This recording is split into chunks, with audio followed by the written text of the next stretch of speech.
we've not heard from Jenny Fish from the National Lottery to say she's not coming, but she is actually the first person on the agenda. So do you mind us moving that around if we make a start? And would Alison want to go first? And then Helen, would that be okay? Would you be happy to do that? I'll do an introduction first. I won't just launch you into that, but I thought I'll give you a minute to if that was okay. So my colleague Lorna has just kindly started the record.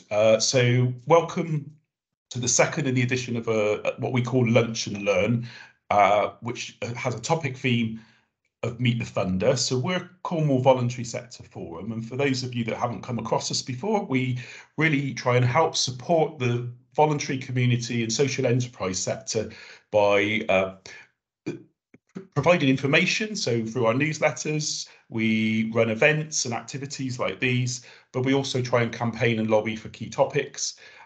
We convene what we call alliances of organisations around key thematic themes. So there might be topics like housing and homelessness, children, young people and families, where we bring groups together around those topics. So that's the sort of background to ourselves. I have a few of my colleagues on the call today. So we've got Ellen, Lou and Lorna and Ellie, who will give you a wave in the box there. So all of us will be able to answer any questions that you want to put in the chat that we'll have happening along the side. And this particular event is about Meet the Funder. So we very kindly have Alison Mitchelmore along from Cornwall Community Foundation, Helen Neaton from the Duchy Health Charity. We hopefully will have Jenny Fish joining us from the National Lottery. With regards to today's event, what we want to do is give each person a sort of about 15 minutes to share with you a little bit about their organisation and any particular sort of updates about funding, and also allow a little bit of you asking questions, importantly, after they've had chance to talk. So we'll give each person 15 minutes, and then we'll have a sort of round up at the end as well. So what we'll do is we'll move into sort of inviting Alison then to sort of share first, if that's okay with you, Alison.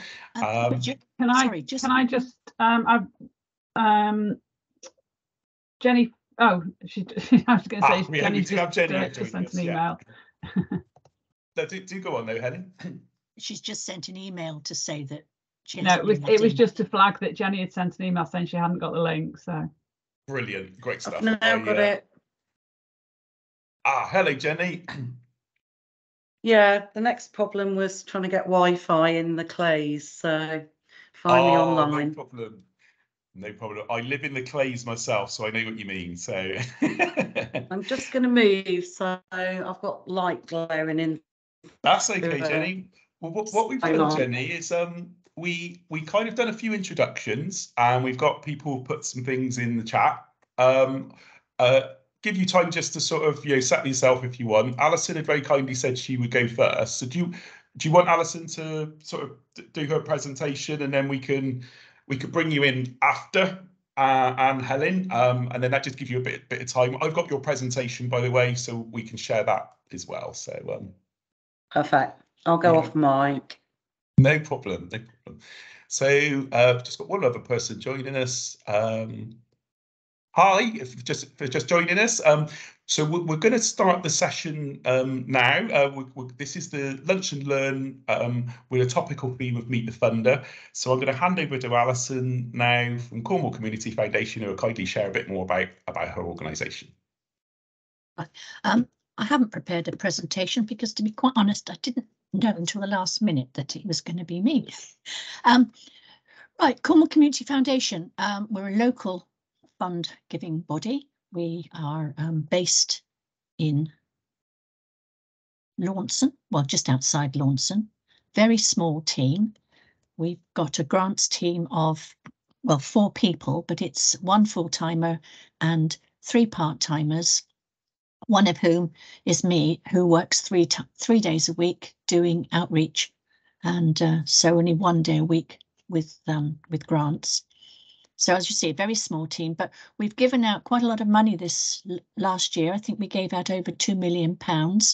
which is not bad for a small local organisation. And all our funding goes to beneficiaries in Cornwall. There's 70 odd funds, and some of them are rolling, some of them have got quarterly or annual sort of panel sittings. And we go anything from a very small grant, like a welcome fund for refugees, to some things around young and talented young people. So some funds are for individuals, but most of our funds are for groups. Our average fund is between £2,000 and £5,000.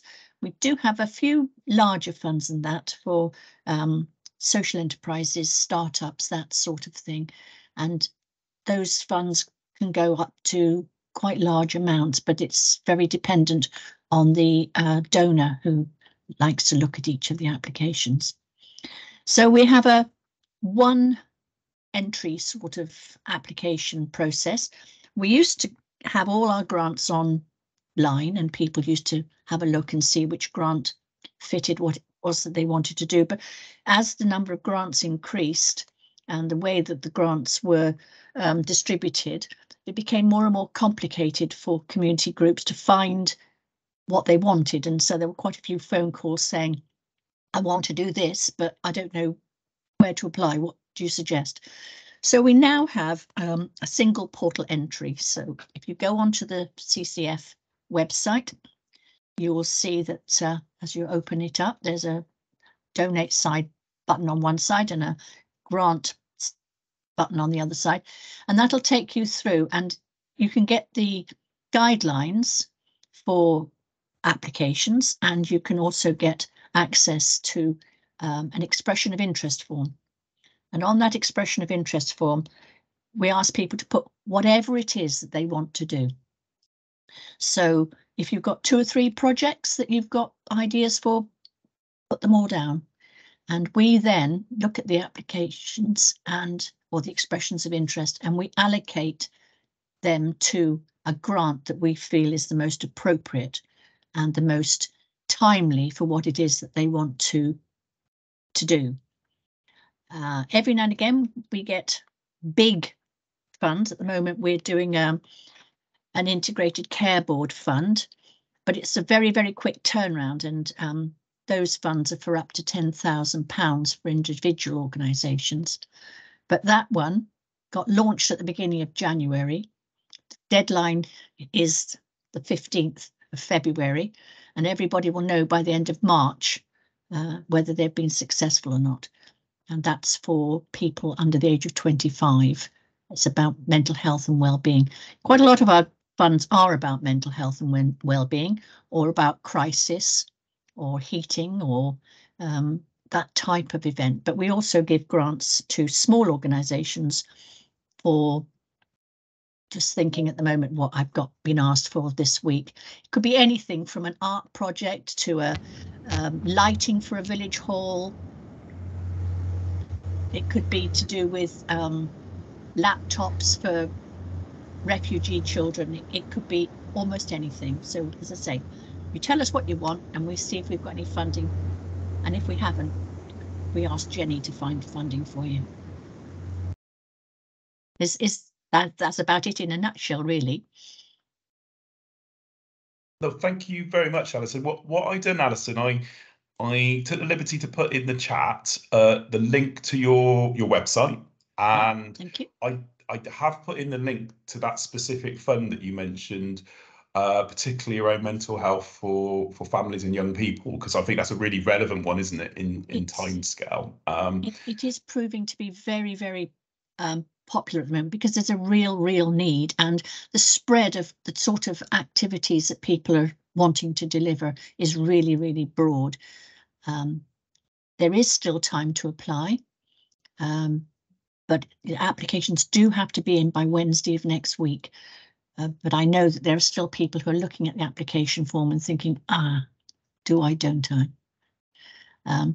But you will also find, if you go on that site, that there are links where you can apply direct to certain funds, such as the integrated care board one.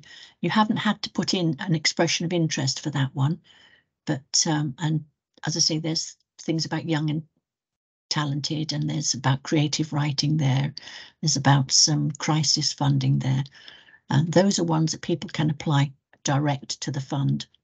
And the Welcome Fund is there. That's a direct application, but otherwise it's through the portal. That is brilliant, Alison. Thank you so much. And would you mind if I ask if there's anyone in the room that wants to ask you a question, or maybe ask further details? So what we'll do in true sort of Teams fashion, if anyone wants to put their hand up either with the emoji or raise their hand in the old-fashioned way, and wave out to me if you have a question for Alison. Katie?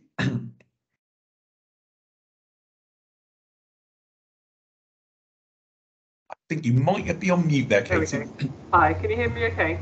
Yes, we can. There's a little bit of background sort of buzz, but we can hear you. Thank you. So I joined the meeting a little late, and it was simply to ask for the link to your fund, Alison. I couldn't see it in the chat. Is it the integrated care board link that you're wanting? I've missed most of your speech, so I was going to be polite and just catch up by reading it.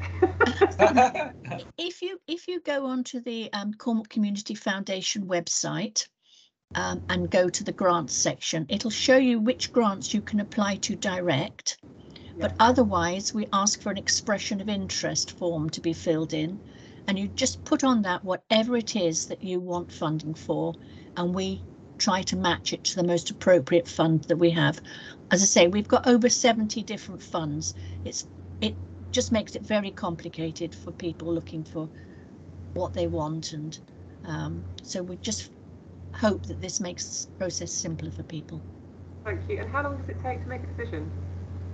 Oh, it depends. I was going to say what we're feeling like on the day.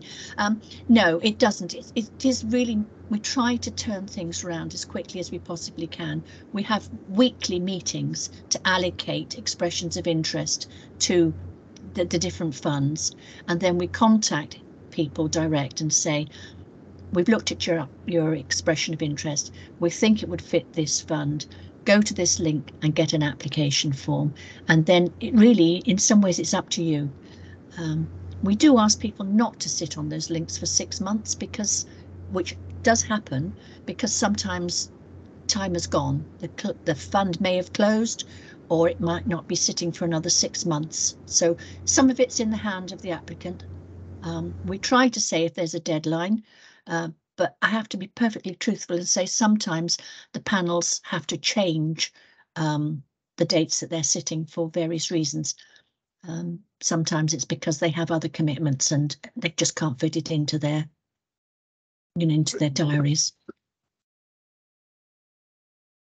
Thank you, Alison. Does that answer your question, Katie?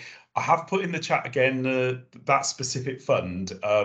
But what we will do, just to reassure people as well, is we'll circulate after this event any relevant information that's being discussed and things that are being put in the chat, so everyone does receive that. And for those that just sort of joined us, and we basically are running this, what we call Lunch and Learn, that we're trialing out to see if people like these really, but we're running this one for sort of an hour to invite along guests like Alison and Helen and Jenny, who are with us today. So today we've particularly got a topic around Meet the Funders. So it's a chance for you to hear from a funder, hear about their latest updates and funding that might be available. And also, whilst they're in the room, I'm sure you could ask them hints and tips about applying for funding. I'm sure they'd be more than willing to share that with you. So, sorry, what I didn't say is that since the beginning of this month, well, 23rd of January, I started the post of outreach officer. So if anybody's having any difficulties with application forms, or got any questions, or they need some support of any kind, we are able to provide a level of support. That is brilliant, Alison. And Alison, do you mind? Can people contact you direct, or what's the best way for them to do that? People do it in different ways. It's probably easiest if you just email me and I get back to you. We do work quite a lot from home. I only go into the office 1 day a week, so if you you know, if you send letters, it doesn't come to me necessarily. I do have post there, but it, you know, it can be a week before I pick it up. But no, email me direct. If you phone the office, somebody will pass the message on to me. And I don't work on a Friday. Brilliant.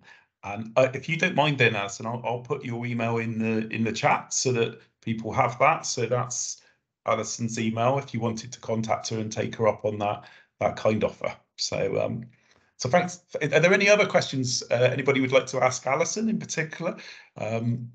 We will have some more opportunity at the end as well, but I just wanted to make sure we've got two other guests. We have Jenny Fish from the Lottery, and we also have Helen from the Duchy Health Charity.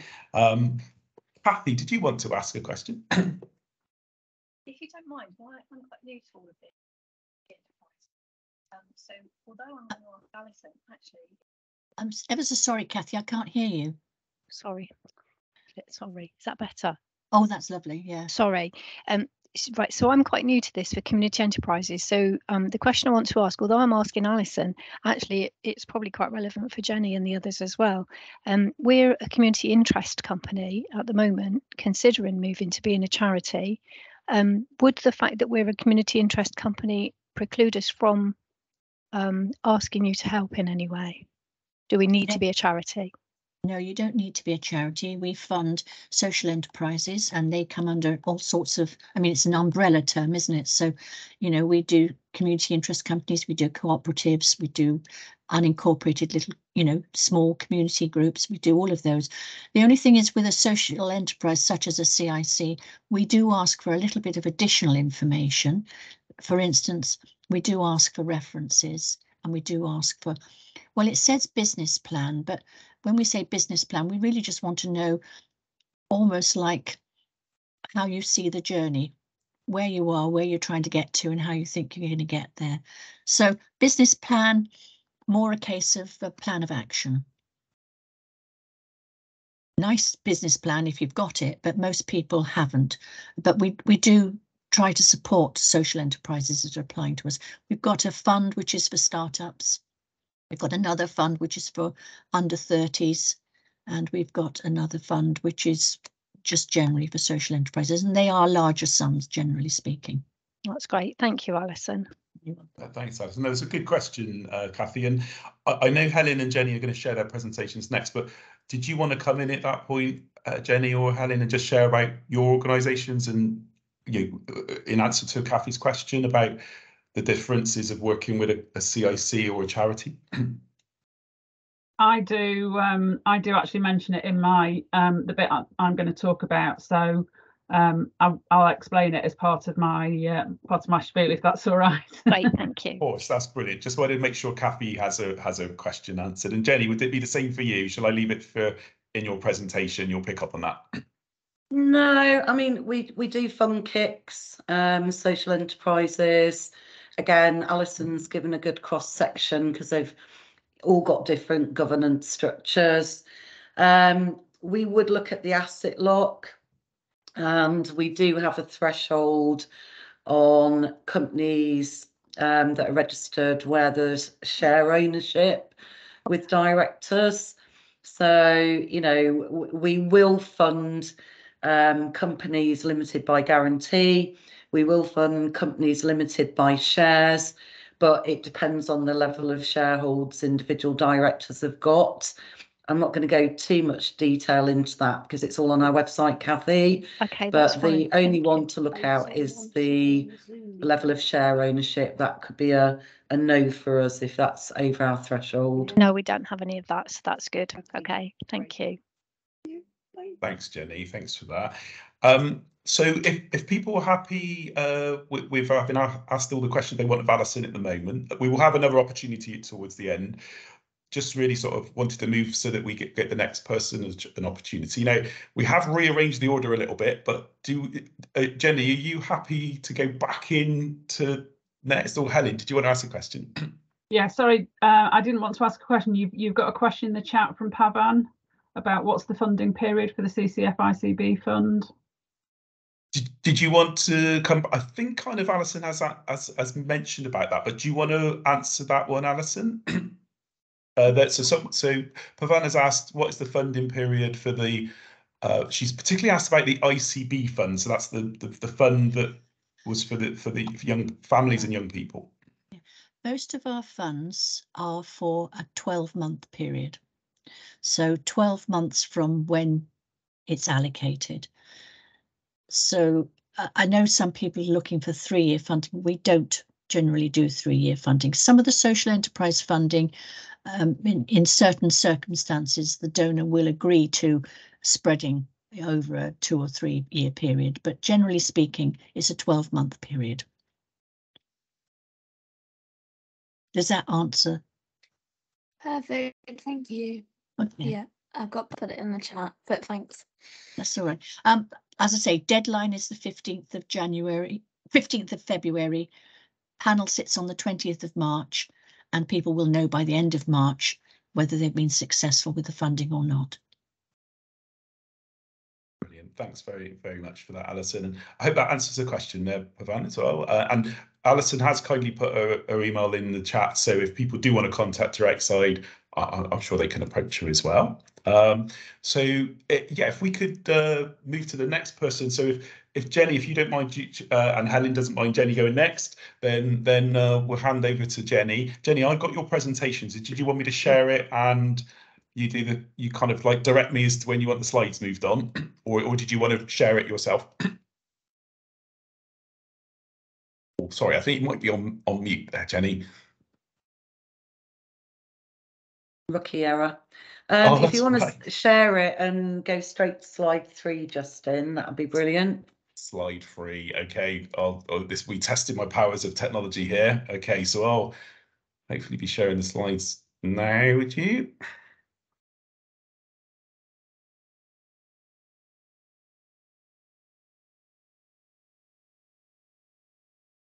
Okay, so you should be able to see hopefully Jenny's slides, and also I'll keep a picture of Jenny in the corner as well, so you can see her talking if that's right. So can everyone see that? I can see it, Justin. Hopefully everybody else can. And just so everybody know, happy for this to be shared with everybody afterwards, so you can go away and absorb it. So I'm not going to piffle on about who the National Lottery Community Fund is. One thing I will say is, and it causes a lot of confusion, we're not Sport England, we're not Heritage Lottery Fund, and we're not Arts Council England, who are the main distributors of the lottery ticket sales good causes money. We get 40% of the good causes money at the moment, with the other 3 main ones getting roughly 20% each. But quite often I'm stopped to ask about a heritage application, and we all are very individual organisations and funders with different priorities. We are a UK-wide funder. I work for the Southwest Regional team here in England, and I'm talking, today about funds that are essentially available to organisations based in Cornwall and Scilly that are delivering across the county or maybe a little bit further afield. We've got 3 very broad priorities. We want to invest in activities and services that bring people together and strengthen relationships. We want to invest in ideas that are important to local people that help shape and sustain the places where they live. That could be a park, a village hall. I'm in Treverbin today, or it could be a virtual network of people coming together around a shared interest. And again, very much activities that act early to prevent problems escalating. So thinking about activities that build that picket fence on the edge of a cliff, rather than the activities that are happening with the ambulance at the bottom of the cliff, are our key priorities. So next slide, Justin.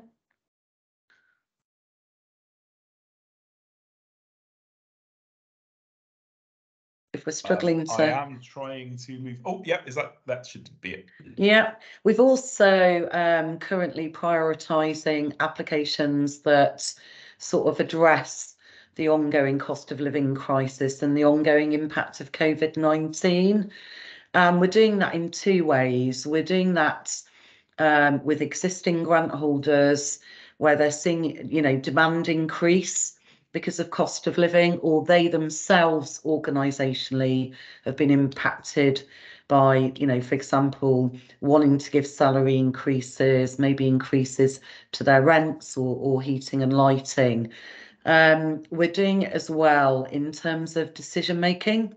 So thinking, is this meeting our 3 priorities? Is it working with a community of interest or in a place that we know or the customer is telling us, is severely impacted by the cost of living or the ongoing impact of COVID-19, because that legacy lives on. So, we are prioritising those as well. Next slide, Justin. Our approach, it's open to everybody. I say open to all, it's not open to individuals. So the grant programmes that I'll talk about, you are open to certain different groups. Our small grant funding is open to, would you believe, NHS trusts, parish and town councils, but not district councils.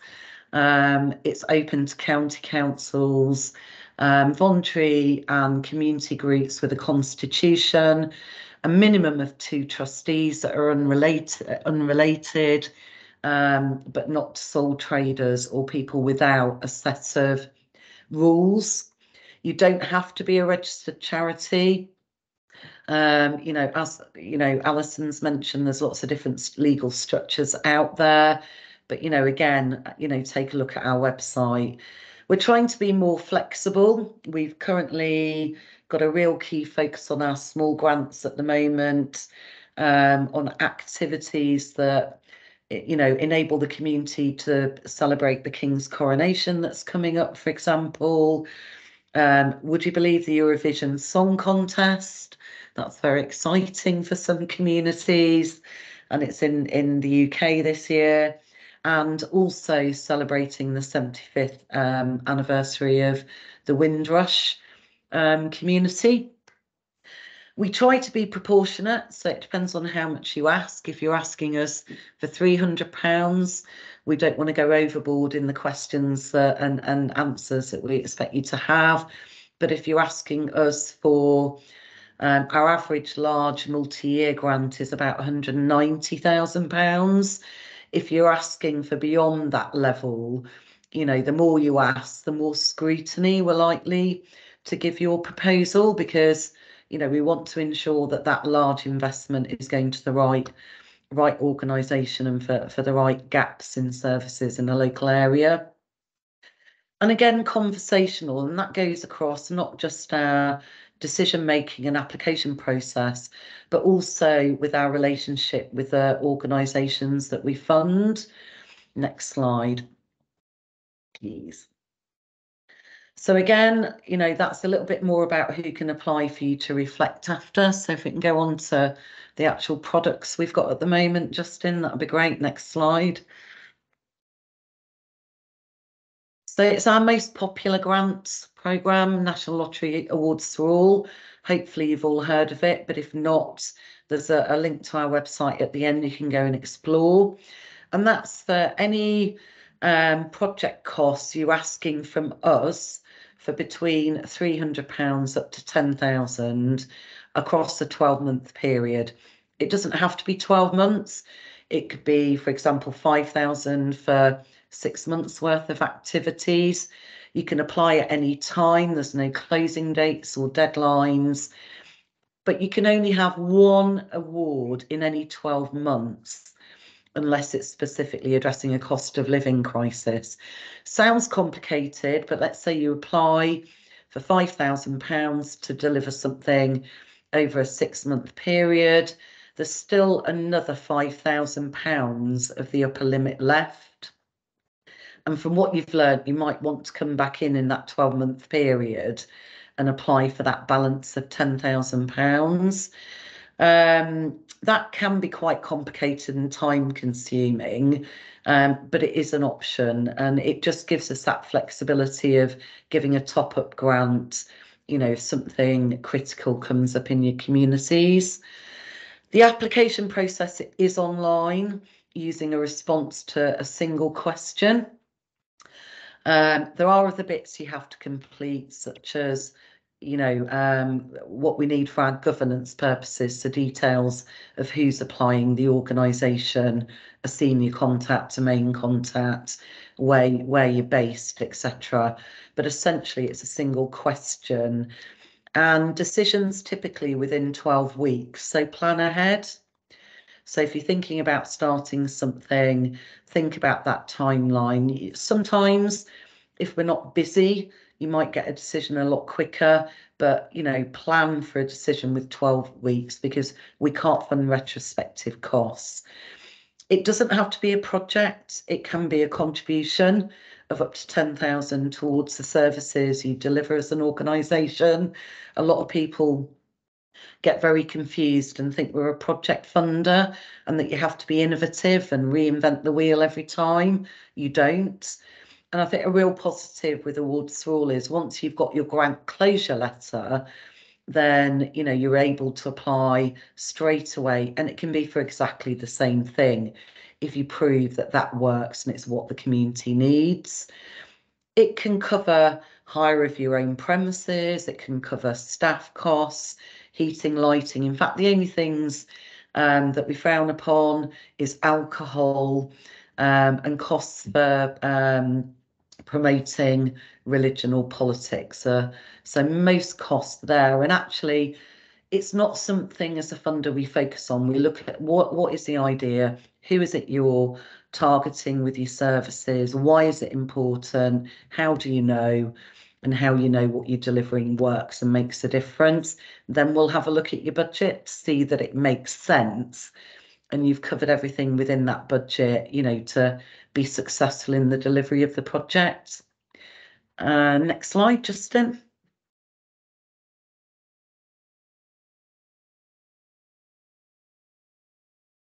Sorry, Jenny, it's frozen a minute. I'm working on it. No worries. Well, before it comes up, and, you know, if it is proving difficult, you know, I can talk a little bit about the Reaching Communities programme, and let's take the slides off so we're not faffing with that. Oh, no, we're there. Yeah, so Reaching Communities falls into two strands. We've got Reaching Communities where a single organisation can apply for activities, and it's multi-year funding from anything from 12, you know, a year up to 5 years. Or it can be a group of organisations. That's what we call our partnership strand. But it all comes from the same multi-year larger funding pot across the county, and it's for amounts of 10,000 and £1. Anything above 10,000 we would funnel through this particular strand. Again, it can fund direct service costs or project related costs, because some of you may just be wanting to run a very specific piece of work. But also it can fund organisational development. We will always have that conversation with the organisation about, you know, what the skill sets are, you know, within an organisation. Have they got any capability needs? And there, you know, we'd be looking at the impact for the organisation. Will that help them be more resilient, better in delivery, be able to be more agile, for example, more responsive to their community? And it can contribute to core costs, or it can cover core costs. It depends on the size of the organisation. You know, if you are Barnardo's, we're not going to fund the core costs of Barnardo's, but we would fund a contribution to their core posts of chief exec, finance director, or HR, or whatever, you know, that's proportionate to the project they're asking us to fund.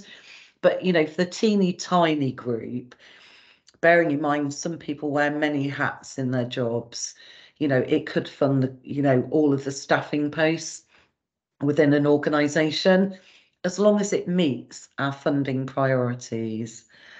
Again, reaching communities and awards for all can contribute towards capital projects. But again, you know, it's very variable. You know, we did have a limit of 100k. Anything over that is exceptional. So we would invest in that by exception. The fund are currently reviewing that at the moment.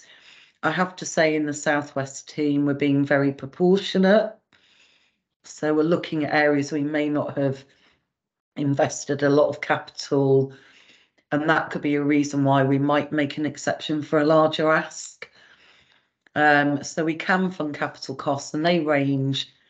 Crikey, we've funded pigeon transporters, we've funded community buses, e-bikes, parks, play equipment, renovations and refurbishments to village halls and community centres. So you know, installation of community growing spaces. So pods, teepees, stone walls, gravel, pathways, installing water and power. So quite flexible on that. It is competitive, and you know, I mentioned conversational. This is where the conversational approach occurs. Awards for all, we've tried to keep it really light touch. Put an application in, decision within 12 weeks. We only ask 5% of funded organisations to send us in a report of what their grants delivered. So it's very much, we trust you at that level to get on and deliver it, and you know, that you have kept the terms and conditions of grant. Reaching communities, because they tend to be more complex projects, that's where the conversational approach comes in. You do apply online, but then a funding officer like myself or my colleague Jodie Bray in Cornwall will have a look at your idea, and if we think there's information that would help aid a funding decision on it, we will contact you. That could either be a project visit. I'm doing one today down in St Blaisey.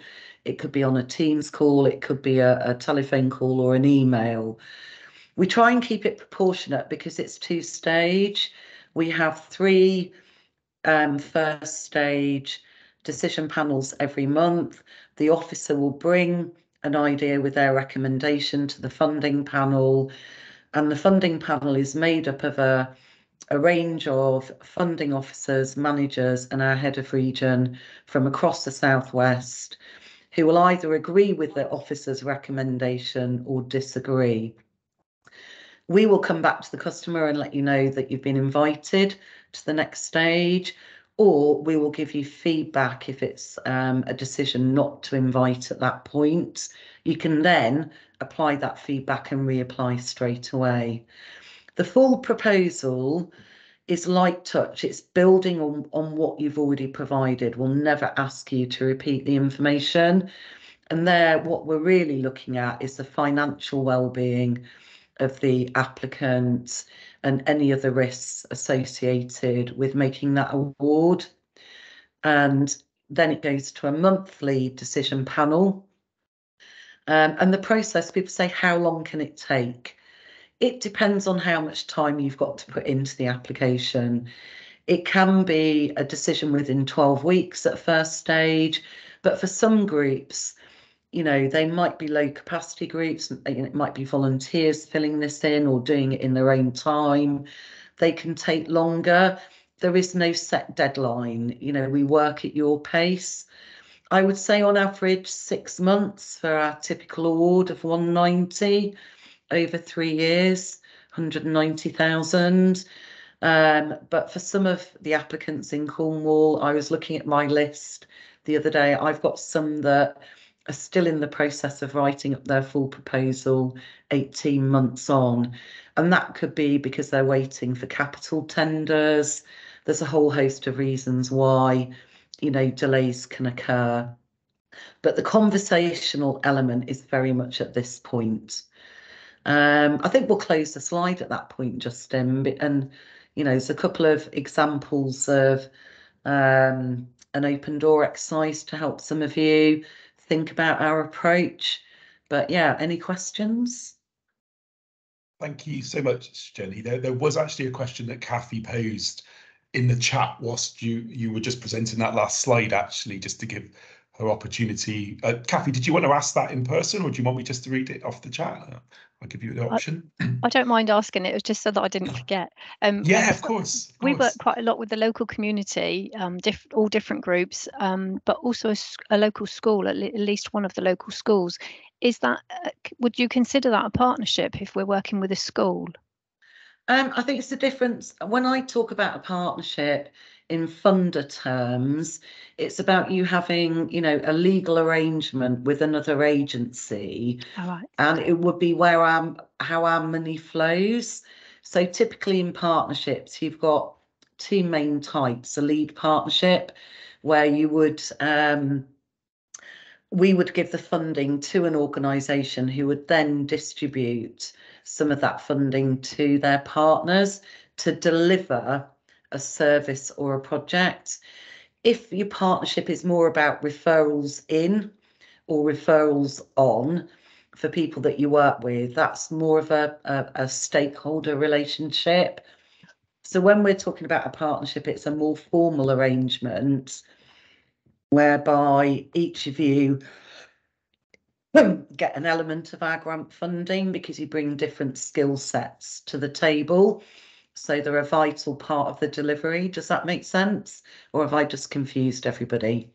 No, it does kind of make sense. I understand that there needs to be an agreement in place, but I kind of got the impression that you were saying that if our project happened to be at the school, then we could use some of the monies that you're giving us in the school project. It very much depends. I mean, we can fund schools, and we have done investments that have funded activity within a school. What we can't do, because we are in the old terms, a quango. Yeah. So we're an arm's length body of government.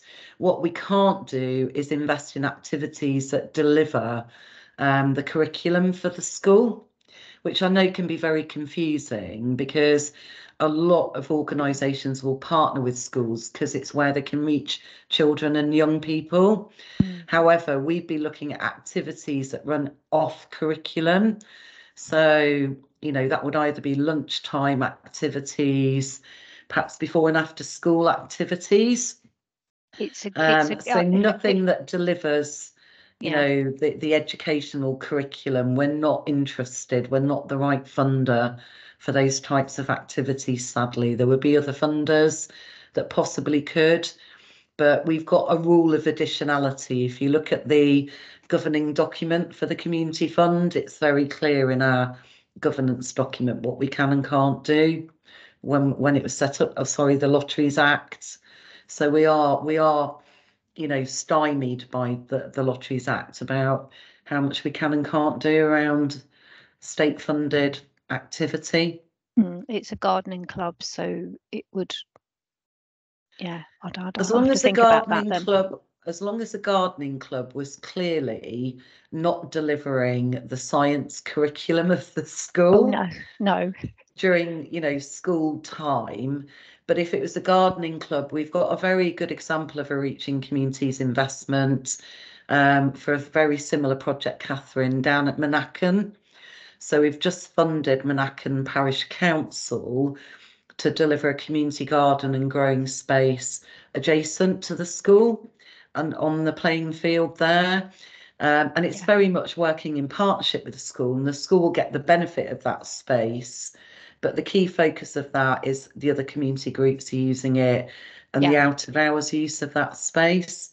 But yeah, have a look at that grant. It's on our website under Find a Fund. Thank you, because I'm aware that's really quite specific, but it's quite important to the school as well. So yeah, thank you very much. It's good. So go and have a chat to Monacan, and they'll give you chapter and verse about the Reaching Communities process. I will. Thank you. Find a peer. All right. Thanks very much. Thanks for the question, Kathy. So we do have a question, I think in order of Katie and then Grace. And I'm very aware we do need to just give Helen, a piece of time as well to do justice. And we've got Caroline as well, who's just asked to ask a question. So if I can bring in Katie first. Thank you, Justin. But actually, Jenny's comprehensive answer at the end there, I think, explains our situation at Porthavon Community Farm really well. So I'll pass. Oh, thank you. Okay, thanks very much. So, Grace, can I move on to you? Hello. I was just wondering, because I'm actually in the midst of applying for one of your awards at the moment, and I've done it specifically for an activity that we run in our community centre, and we're not very big, but I was wondering, when you said that it doesn't have to be a project, could it be that I get like a blanket amount that I could share amongst projects? Or does it have to be specific? You can't. I mean, if the projects are run by your organisation, that's absolutely fine. Okay. It can be, as I say, a call request. If you're giving money to another organisation, that's a definite no, I'm afraid. No, you it's can't run pass funding on. in-house by our residents, so that's actually really No, yeah, and a great example of that is down in Redruth.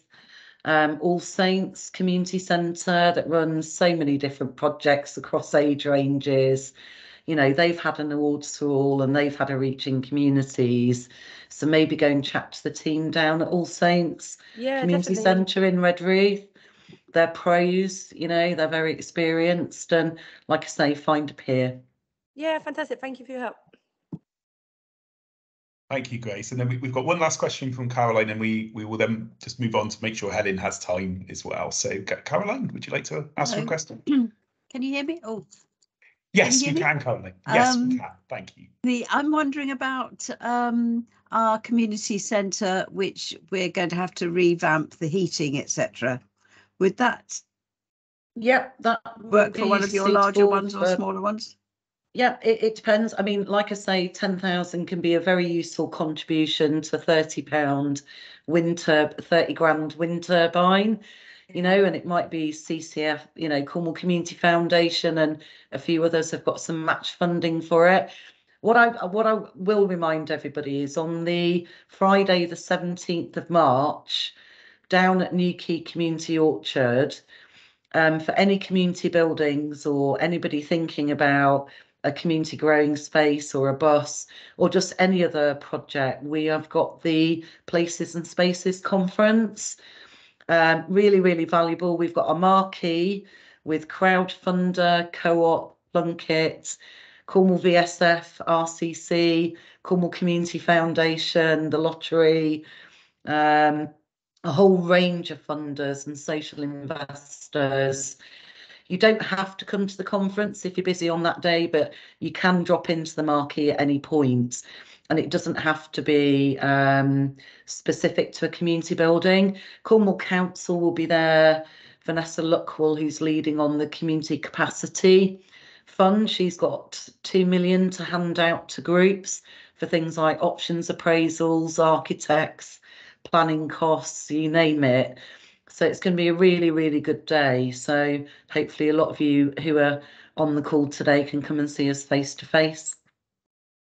That's brilliant. Thank you so much for sharing that, Jenny. I've put a link in the chat to that. Actually, there's so there's more information on the on a website there as well. So, like I say, don't panic if the spaces are full, because they're starting to really fill up now.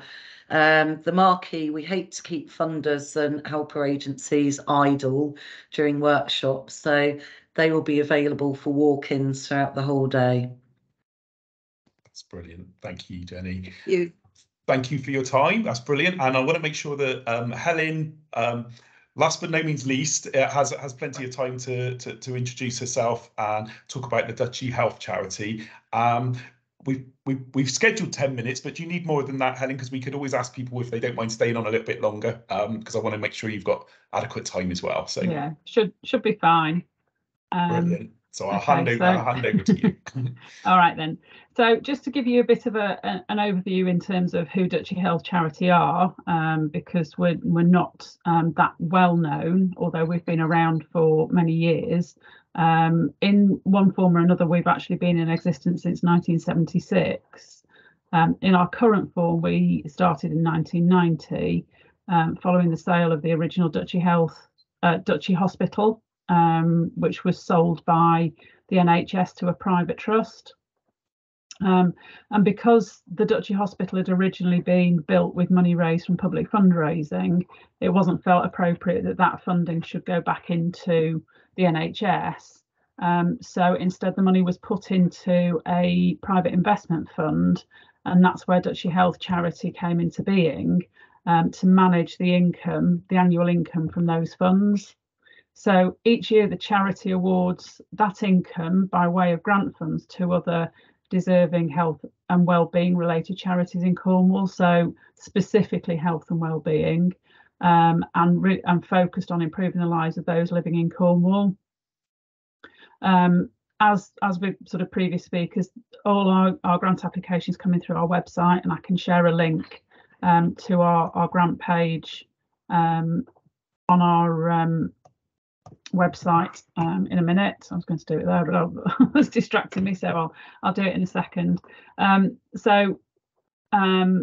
We have a grant committee who meet and review applications every quarter, and then they will give a decision within a couple of weeks from a meeting in terms of whether they've accepted the application or not. And any larger applications have to go through our board. So basically the charity is completely volunteer trustee led, with a board of 12 trustees. I'm actually the only employee providing admin and governance support to the board, and I support both the board and the grant committee.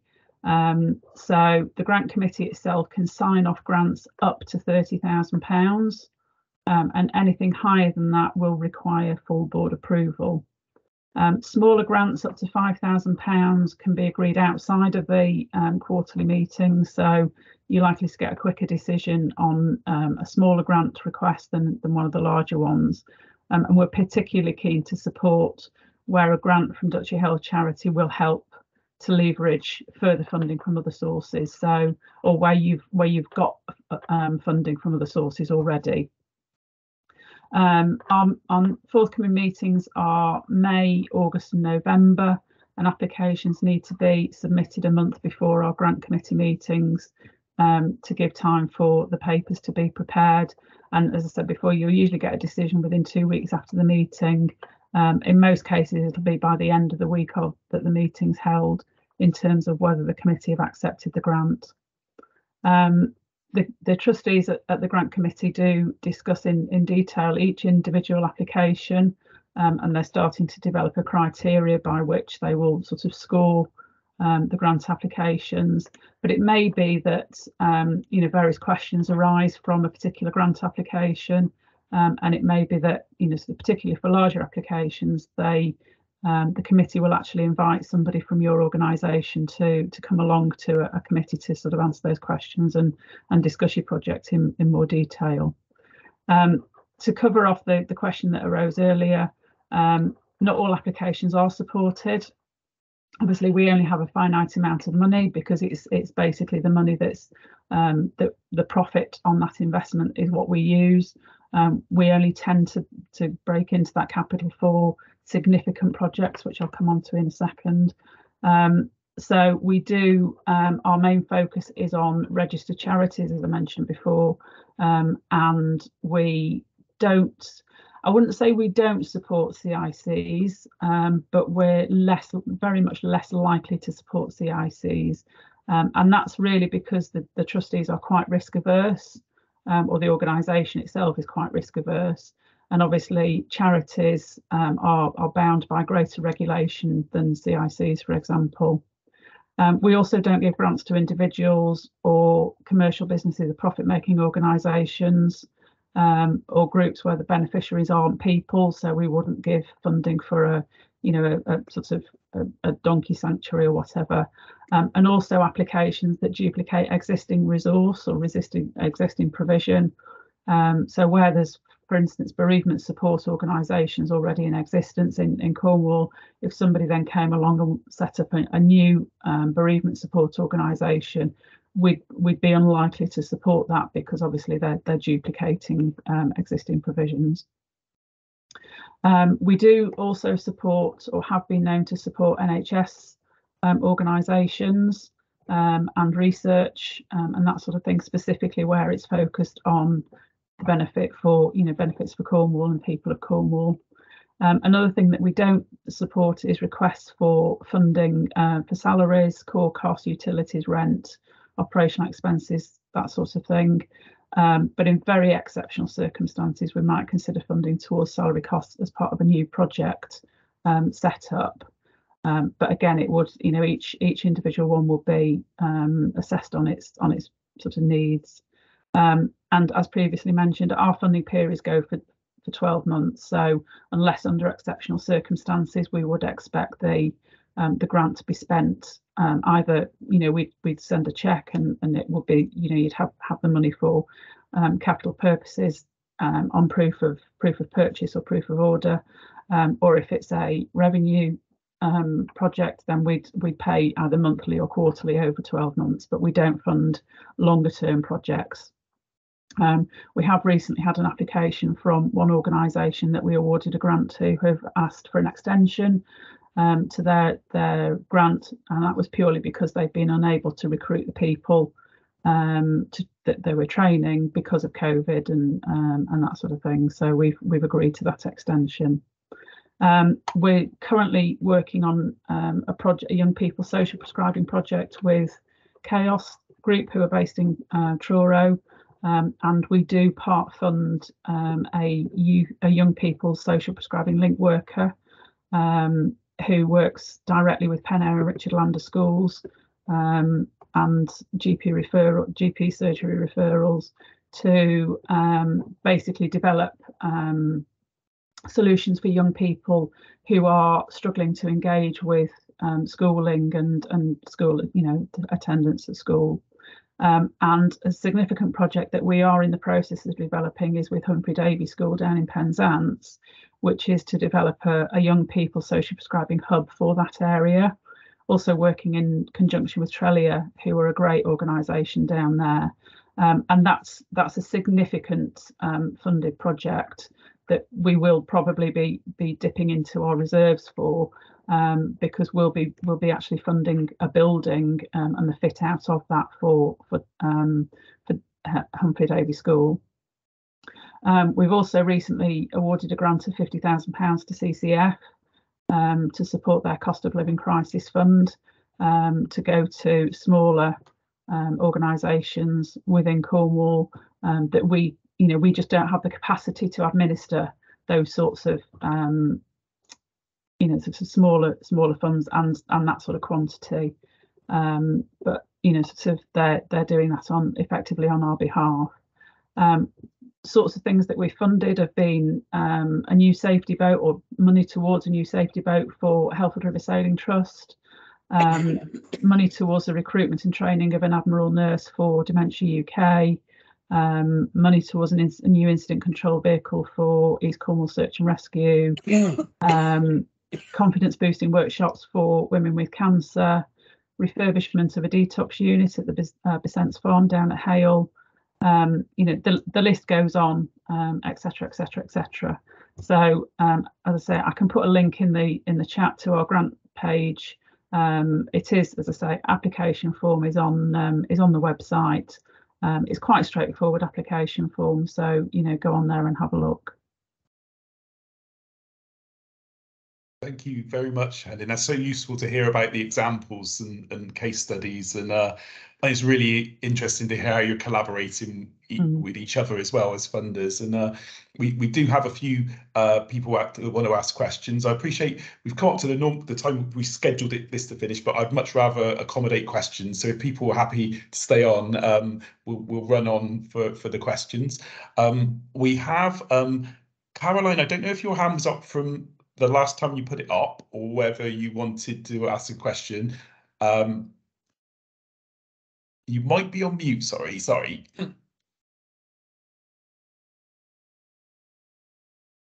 Yeah, I don't know if you're... Yeah, I didn't mean to turn it on, but I would like to ask about carers groups. or carers support groups, and whether something like that at our community centre might be helpable. We're finding it difficult to find somebody to run something like that, and maybe if we were paying somebody, that might help. Similarly, for a paid youth worker for a youth club we'd like to restart. I don't know if either of those, Yeah, unfortunately, salaries is something that we don't fund. The social prescribing thing with Chaos was an exception, and that was just to fill a gap until national funding comes along. But salaries and core costs, operational costs, utilities, that sort of thing is not something we would fund. If it was a project to sort of set up that community hub and you needed equipment and that sort of thing, then potentially we could look at that. But yeah, unfortunately, salaries is not something that we would fund. Okay, thank you. Thank you, Caroline. Appreciate that. So I'm going to come on to Katie and then Anna next. So just to mention, Jenny has put a couple of things in the chat, Jenny Fish. So just one of them was about just raising that the National Lottery can provide non-online routes to apply and additional support, including around language. And I'm sure Helen and Alison would do the same through their funds. And then Jenny just mentioned to flag that Hallgame communities opposite Trellia are just about to open a new community facility on the Trennear estate. I mean, one thing that we'll just mention from Cornwall Voluntary Sector Forum's perspective is what's really useful, I think, for funders that we find is that it's really important that you collaborate and work together, and sometimes perhaps working together to apply for funding is a really valuable thing to avoid sort of duplication and actually give strength to your project. So I think the thing I'd add to Jenny's comment about can that area of Penzance cope with another facility, I think the whole thing about social prescribing is that they actually signpost to facilities. So specifically with Humphrey Davy, they will be supporting their students in terms of their their engagement with school and with the school curriculum. And we met with them recently, and they said they've got over 100 students at the moment who are really sort of struggling with mental health and to engage with the school, and demonstrating inappropriate behaviours, etc. So what the social prescribing hub would do was actually develop activities for those students to undertake to help their sort of stress levels, their mental health and well-being. And it may be that the new community facility would be something that they would signpost to, dependent on what activities they offer. Thank you, Helen. That's really useful to share that. Thank you. So I think we had Katie and then Anna who were waiting to just ask a question. So Katie, did you want to go next? Thank you. Just a technical query on the date. So I just followed the link and it looked like the meeting dates were different to the ones that you read out. I'm just wondering what the deadline is for the next. Oh, sorry, sorry, I was looking at the board meeting. I do apologise. So yes, the grant committee meetings are the 17th of April, the 10th of July and the 16th of October for this year. So a month before that would be the deadline for applications to be in. If it's over £5,000, if it's under 5,000, then that can be submitted at any time. And can I ask what your average size grants are? Probably about sort of 2,000 to 5,000. In terms of the larger grants, what I would say is if you want to request more, request sort of the maximum that you're looking for. You may not get the maximum, but you might get a contribution towards it. So sort of, for instance, we've had a few recently that have asked for 20 odd 30,000, and we've given say 15 or 20,000 for it. So it just depends on individual circumstance and the project and the benefits, etc. Okay, that's really helpful. Thank you. Thank you, Katie. And then just lastly, Anna, I think had a very last question. That's fine. Thank you. Helen just answered the question that I was going to ask. Thanks. Okay. Well, thank you, Anna. So no, thank you for Helen, Jenny and Alison for providing such thorough sort of updates and presentations, and I'm sure we'll all welcome you to contact them outside of the meeting. I'm very aware we've kind of run a little bit over, so thank you for your patience with that. I will just put in the chat one last thing from Cornwall Voluntary Sector Forum, that we do produce regular updates about general funding updates, which you can find further information on, like the Jenny, Alison and Helen and others will put information on, and we'll try and keep that circulating out to you regularly with regular updates. And following this meeting, we'll send out further information. We'll send out Jenny's presentation, Helen's information and Alison's. And please do give us feedback on how you found this event, and if it's been useful, we could perhaps look to run other similar events in the future. But I think we probably need to call time on that there, so you can all get back to your busy day and lunch. But thank you very much for joining us. Thank you. Thanks, Justin. Thank you. Thanks, Helen. Thanks, Jenny and Alison. Thank you. Bye.